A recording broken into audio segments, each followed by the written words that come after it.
Pen drive ಪ್ರಕರಣದ ಸದ್ದಿನ ನಡುವೆ BJP meeting ಕರೆದಿದೆ. ನಾಳೆ ರಾಜ್ಯ ಬಿಜೆಪಿಯ ಪ್ರಮುಖರ ಮೀಟಿಂಗ್ ನಡೆಯುತ್ತೆ. ಈ ಮೀಟಿಂಗ್ನಲ್ಲಿ ಪ್ರಮುಖ ನಿರ್ಣಯಗಳನ್ನು ಕೈಗೊಳ್ಳಲಾಗುತ್ತೆ. ಅದರ ಜೊತೆಗೆ ಸಭೆಯಲ್ಲಿ ಮೈತ್ರಿಯಿಂದ ಆಗಿರುವಂತಹ ಲಾಭ ನಷ್ಟದ ಬಗ್ಗೆ ಡೆಫಿನೆಟ್ಲಿ ಚರ್ಚೆ ಮಾಡ್ತಾರೆ. ಮೈತ್ರಿ ಮುಂದುವರಿಕೆ ಮಾಡಬೇಕಾ ಮಾಡಬಾರ್ದಾ ಅನ್ನುವಂತಹ ನಿರ್ಧಾರದಲ್ಲಿ ಚರ್ಚೆ ಮಾಡಲಾಗುತ್ತೆ. ಬಹಳ ಮಹತ್ವ ಪಡೆದುಕೊಂಡಿರುವ ಬಿಜೆಪಿ ನಾಯಕರ ಸಭೆ ಕೇವಲ ರಾಜ್ಯದಲ್ಲಿ ಮಾತ್ರವಲ್ಲ, ಇಡೀ ರಾಷ್ಟ್ರದಲ್ಲಿ ಬಿಜೆಪಿ ಜೆಡಿಎಸ್ನೊಂದಿಗೆ ಮೈತ್ರಿ ಮಾಡಿಕೊಂಡಿದ್ದು ಸಾಕಷ್ಟು ಮುಜುಗರಕ್ಕೆ ಕಾರಣವಾಗ್ತಾ ಇದೆ.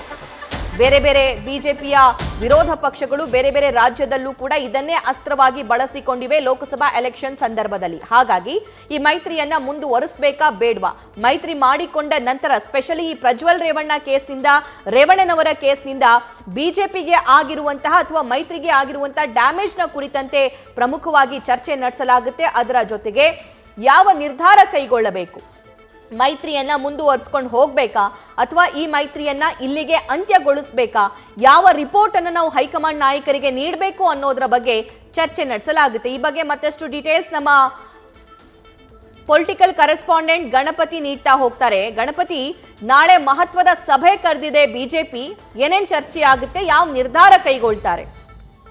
ಪ್ರಮುಖವಾಗಿ ಸಭಾ ನೋಡಿ, ಚುನಾವಣೆ ಮುಗಿದಿದೆ. ಈಗಾಗಲೇ ರಾಜ್ಯದಲ್ಲಿ ನಡೆದಿರುವಂತಹ 2 ಹಂತದಲ್ಲಿ ಕೂಡ ಚುನಾವಣೆ ಮುಗಿದಿದೆ.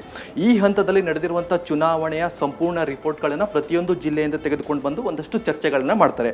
ಪ್ರಮುಖವಾಗಿ JDS ಹಾಗೂ ಬಿಜೆಪಿಯ ಮೈತ್ರಿಯಿಂದ ಯಾವೆಲ್ಲ ಲಾಭಗಳಾಗಿದೆ, ಏನೆಲ್ಲ ನಷ್ಟಗಳಾಗಿದೆ, ಹಾಗಾದ್ರೆ ಏನ್ ಮಾಡಬೇಕು, ಒಂದಷ್ಟು ವಿಚಾರಗಳನ್ನ ಈ ಸಭೆಯಲ್ಲಿ ಚರ್ಚೆಗಳನ್ನ ಮಾಡ್ತಾರೆ. ರಾಜ್ಯಾಧ್ಯಕ್ಷ ವಿಜೇಂದ್ರ ಅವರಿಂದ ಹಿಡಿದು ಮಾಜಿ CM ಯಡಿಯೂರಪ್ಪನವರು ಇರ್ಬೋದು, ಸಾಕಷ್ಟು ನಾಯಕರು, ರಾಜ್ಯ ನಾಯಕರು ಈ ಸಭೆಯಲ್ಲಿ ಪ್ರಮುಖವಾಗಿ ಭಾಗವಹಿಸ್ತಾರೆ. ಅದೇ ರೀತಿಯಾಗಿ ಈಗಾಗಲೇ ಲೋಕಸಭಾ ಚುನಾವಣೆ ಕಂಪ್ಲೀಟ್ ಆಗಿದೆ. ಅದಾದ ನಂತರ ಈಗಾಗಲೇ ಪರಿಷತ್ ಚುನಾವಣೆ ಕೂಡ ಬರ್ತಾ ಇದೆ. ಅದಾದ ನಂತರ ಒಂದಷ್ಟು ಲೋಕಲ್ ಎಲೆಕ್ಷನ್ ಕೂಡ ಬರುವಂತ ಸಾಧ್ಯತೆಗಳಿದೆ. ಈ ಹಿನ್ನೆಲೆಯಲ್ಲಿ ಈ ಮೈತ್ರಿ ಎಷ್ಟರ ಮಟ್ಟಿಗೆ ಎಫೆಕ್ಟ್ ಆಗುತ್ತೆ ಅನ್ನೋದು ಕೂಡ ಒಂದಷ್ಟು ವಿಚಾರಗಳು ಈ ಸಭೆಯಲ್ಲಿ ಚರ್ಚೆ ಆಗ್ತಾ ಇದೆ. ಇನ್ನು ಪ್ರಮುಖವಾಗಿ ನಾವು ಗಮನಿಸಬೇಕಾಗಿರುವಂಥದ್ದು ಪೆನ್ ಡ್ರೈವ್ ಪ್ರಕರಣ. ಈ ಪ್ರಕರಣದಿಂದ ಲೋಕಸಭಾ ಚುನಾವಣೆಗೆ ಯಾವೆಲ್ಲ ಎಫೆಕ್ಟ್ ಆಗಿದೆ, ಏನಾದರೂ ಕೂಡ ಲಾಭಾಂಶಗಳಾಗಿದೆಯಾ ಅಥವಾ ಏನಾದರೂ ಕೂಡ ಕ್ಷೇತ್ರದ ನಷ್ಟಗಳಾಗಿದೆಯಾ, ಈ ವಿಚಾರಗಳು ಕೂಡ ಈ ಸಭೆಯಲ್ಲಿ ಚರ್ಚೆ ಆಗುತ್ತೆ.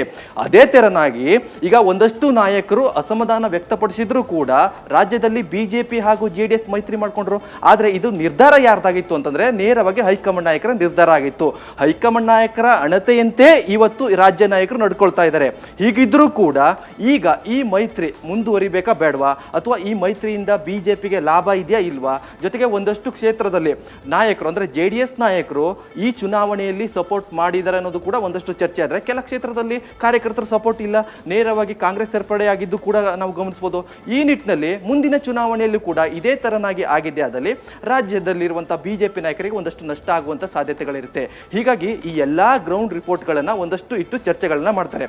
ಆದ್ರೆ ಇಲ್ಲಿ ಒಂದು ಪ್ರಮುಖವಾಗಿ ಗಮನಿಸಬೇಕು, ಈ ಎಲ್ಲಾ ವಿಚಾರಗಳು ಚರ್ಚೆಯಾಗಿ ನೇರವಾಗಿ ಹೈಕಮಾಂಡ್ ನಾಯಕರಿಗೂ ಕೂಡ ತಲುಪಿಸುವಂತ ಕೆಲಸಗಳು ರಾಜ್ಯ ನಾಯಕರು ಮಾಡ್ತಾರೆ.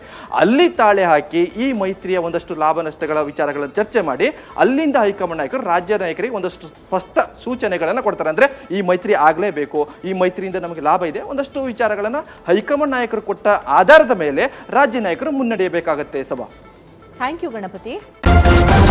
ನ್ಯೂಸ್ ಫಸ್ಟ್, ನಿರ್ಭೀತಿಯಿಂದ ನಿಮ್ಮ ಪರವಾಗಿ.